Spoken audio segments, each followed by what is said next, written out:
Hi and welcome back to Bike Speeds. So this week we're going to service this Trek FX3. This is a hybrid commuter style bike. With this bike we're going to take off the drivetrain, so we're going to take off the chain set, we're going to take off the front derailleur, take off the rear derailleur and clean, remove the chain and cassette and clean those, lubricate those parts, give the frame itself a little bit of a detail, clean it all up, put it back together, and the bike will be absolutely beautiful after this. So this is very much our routine servicing. So initially this is a teller of everything to me, a chain. I can see here the chain has got very little wear in it. The chain indicator that we use didn't drop at all. It's pretty much like a new chain. You can see it's got a little bit of debris on there, so it's been used, it's been oiled, but that oil has dried out, so that's why it's here for a service for us to sort out. So we can just tell from that the chances are the drivetrain and everything else is not going to be that worn. And as you can see from this cassette, very little dirt on it. You can see the main rings there that clearly are the rings that the customer is using as his main gearing is down that lower end of the cassette. So we'll clean all that up, we'll just inspect those teeth just to make sure they're okay, and then we'll put that back on the bike. Off comes the derailleur. You can see here there's a little bit of debris built up on that. It's a little bit darker in colour, so that would signify that this has been lubricated at some point and has maybe just begun to dry out of that lubrication. So we're going to clean that part up, re-lubricate it and put it back on the bike the same as the other components. Same with this front derailleur. Again, I can see that the dirt that there is a little bit darker in shading, so it's not a dry dirt, but equally the part isn't wet. So it's been lubricated, it's been used, and now it's ready for servicing and cleaning and re-lubricating. Chain set was okay. I always take these out if I can, because I like to check the bottom bracket bearing, and I can do that by feel far better and superior than by just spinning the chain set itself. So rear brake pads came out. The rears were very worn. There was only about 0.5 millimeter to 1 millimeter of pad left. The spring that goes between those pads was pretty much touching the disc, so they needed replacing. That was actually the only part that we did replace on the bike, was the rear brake pads.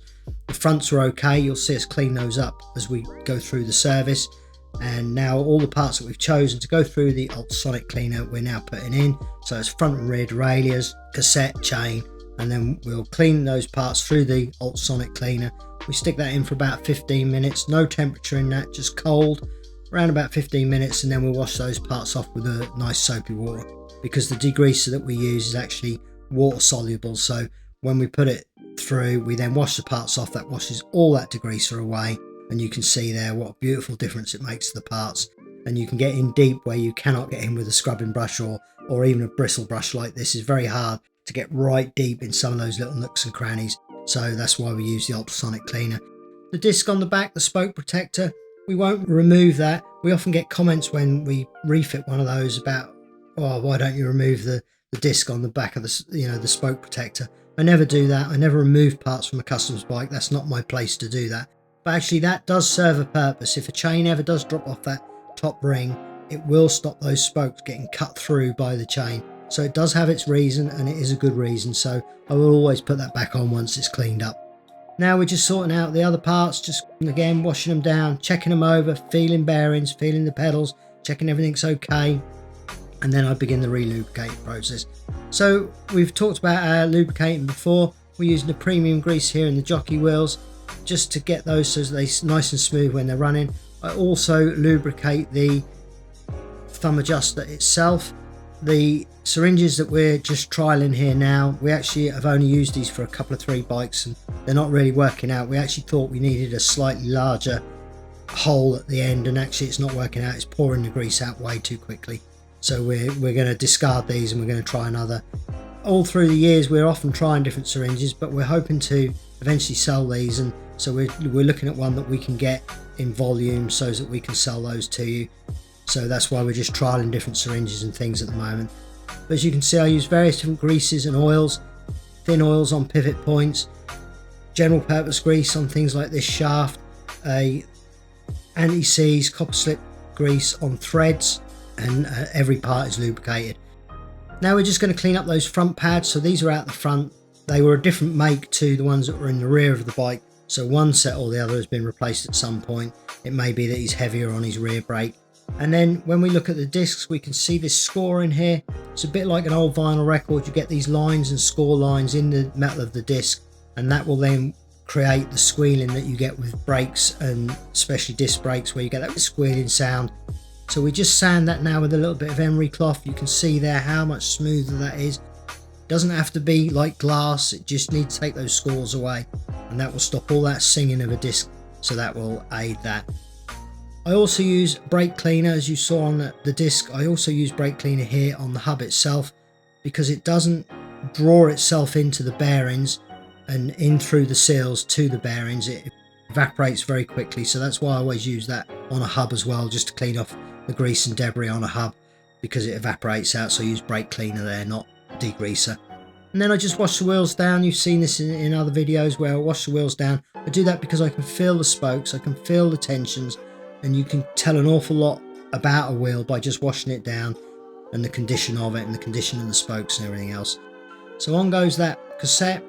Torque that up 40 Newton meters here with the original spoke protector back on. I also checked the bolts for the disc itself. I actually had a bike in a couple of weeks ago where the brakes had failed. There were no bolts in the disc at all. It was just rotating on itself. So that was quite dangerous, and that's why I always like to torque all the bolts I can. This bike actually came in because it had a puncture, and then they asked us to service it. So this is what I'm doing here. I'm just checking the inside of the tyre that there's no puncture. Fortunately for us, the logos on the tyres already lined up with the valve itself, which is quite unusual. I didn't have to turn the tyres front and back. I just had to check they were at the correct pressure and pump them up and do that rear inner tube there. And then we wash down the frame. I like to wash all the bikes I service just because it freshens them up.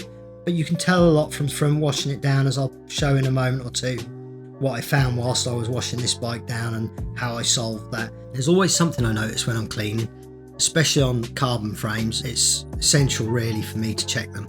Now this bike was actually our last bike of 2022, so we were servicing this came in and we finished this on Christmas Eve.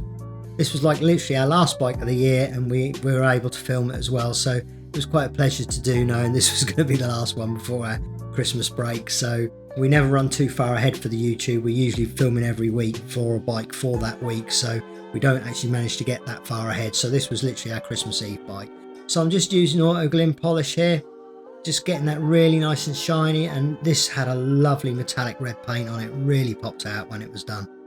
So if you're enjoying this video, please do like the video, and please do subscribe and drop us a comment.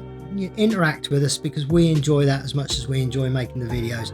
It's always nice to get your comments. It's always nice to see a video getting a few likes, and it's always nice to see a few more subscribers coming along. So if you're new to the channel, please do that for us. Just click that button now, whichever one you choose to use. And now we're just beginning to rebuild the bike. So on goes the chain set first. I grease that and I put the pedal arm on the other side.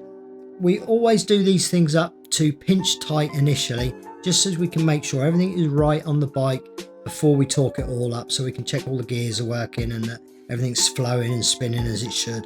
So you can see here, even things like the derailleur hanger there, I just checked that, put it all back together. We were able to reuse the cables. There was enough of a tail on this rear derailleur that we could just put a new end on there and reuse that. In go the new pads on the rear. We use a little bit of anti-seize grease where the pads meet the pistons. Again, that can stop some of the squealing, also corrosion. And then this is an often forgotten one, when it has a split pin, just to put a little bit of lubrication on there, because your pads float on that to open and close. So a little bit of lubrication on there will just help those pads float within the piston itself, and will just help them actuate a little bit smoother and release a little bit smoother. So that's why we do that in there as well. Now the wheels go on. The front wheel had its own locking system, so the skewer went on the other side to the rear, but that was correct for the bike. On goes the chain. I mean, you can see what a massive difference we made to this chain just by cleaning it. It makes a huge difference to the presentation, and also how smoothly that chain rolls. So we just check all the gears now, just index them up if they need it, which in this instance it was all about right. There was no adjustments to the front, but just a couple of thumb adjusters on the rear.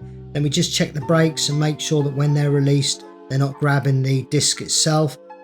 And then, as I mentioned, when we went through the polishing stage, I noticed this mark on the top of the frame, and I realised that it was actually the brake lever itself kissing that frame whenever the handlebars got turned that far. The left hand brake cleared it, but the right hand brake didn't. So just a little bit of adjustment on the angle of that brake lever and we've cleared that frame, and that will stop that getting damaged anymore. That's literally just a scratch in the paint and a chip where the paint has finally come off, so there's no damage to the frame there.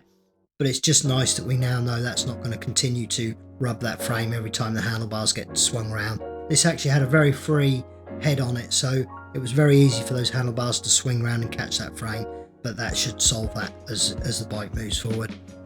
Next up, we go through the bike with a torque wrench, as we always do with all our servicing. So it's a front to back check and adjustment of every single nut and bolt, torqued up to the correct specifications. The specs are either on the parts, or we'll research those online if it's not one that we know from the top of our head, which obviously when you're doing bikes all day every day, you begin to know what the settings are. And then finally, after we're sure everything's right, we'll give that chain an oil. We're oiling the rollers within the chain rather than just pouring loads of oil onto the plates of the chain itself. We're oiling the rollers. So you can see here what a huge difference we can make just in a routine standard service, where the bike now is fully lubricated, fully adjusted, everything's checked and put right. Even things like that brake lever to stop further damage, and what a huge difference. So thanks for watching, Happy New Year to you all, and we'll see you throughout the year. Bye for now.